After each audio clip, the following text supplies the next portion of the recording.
Yeah. Please tell me that I can't, that I won't, that I fail, that I'll never make it out. Hey guys, retired Lieutenant Todd Heaton here with Humilitas First. When it comes to crime, big cities are the worst. Avoid them like the plague. Here we see Fortaleza, Brazil, with just a little over 2.5 million population. Wherever you live, you have to pay attention to the particular tactics that are being used in your area. If I'm visiting a place like Brazil, I'm going to be watching motorbikes, especially when I see two guys on a motorbike, or as in this case, two motorbikes in close proximity, because yeah, they're together. So in this particular deadly confrontation, what are some pre-threat indicators? When we see this first guy begin to slow down as he approaches a 90-degree apex point. What's an apex point?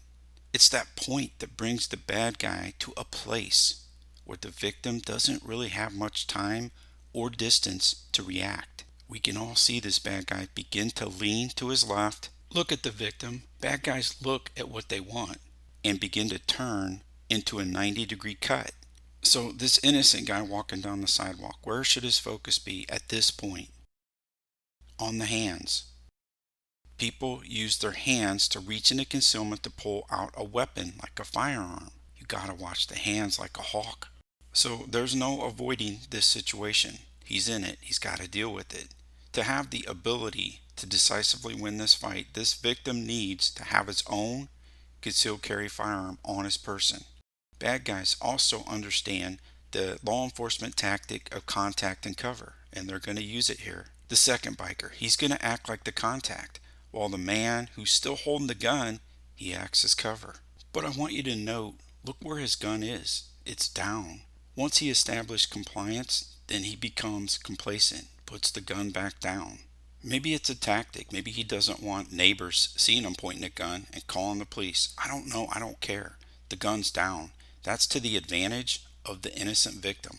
Why? Because action beats reaction. I believe this contact robber is hands-free, so he can accept and gather all the items that they're going to steal from this guy. Is it probable that this second robber may have a gun on his person? Yeah, I think so.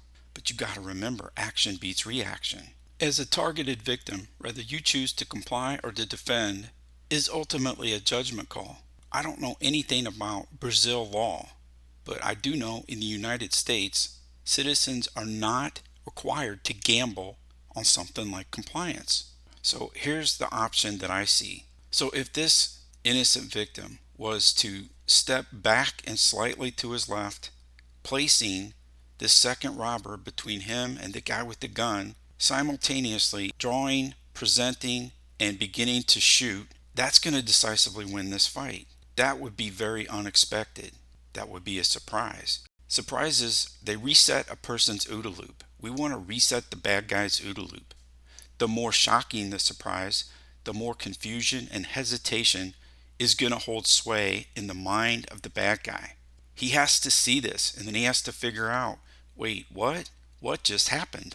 So could this second robber, if he sees the good guy go for his gun, could he go for his gun? Yeah, he might. Action beats reaction if your action occurs in quarter of a second to maybe 4/10 of a second. When you do something unexpected like move, that's going to buy you more time because of surprise. So reaction time is going to be, if the person's expecting it, maybe around half second, 7/10 of a second. They're not expecting it, second and a half, maybe longer, maybe never. So getting your act down to around 1 second the first shot, that's a good thing. Less than 1 second's even better. By the way, this is X-Ray Alpha, a retired Delta guy, Matt Pranka. Him and Ben Stoger are currently putting out the absolute best content regarding building skills that's available. Check both of them out on YouTube and Instagram. And trust me, you want to build skills, because if all you do is go to a square range and shoot at a stationary target with no time limits, that is not what actual violence is like. He's going to be moving. You're going to be moving. Time is going to be a precious commodity that you can't get back.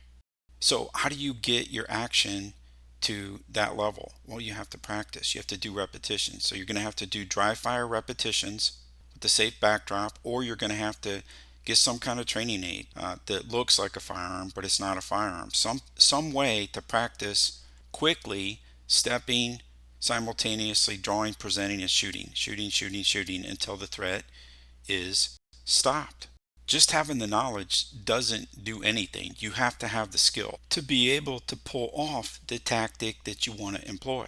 And the only way you're going to build skill is through dry fire practice. You don't do the work, you're not going to get the results.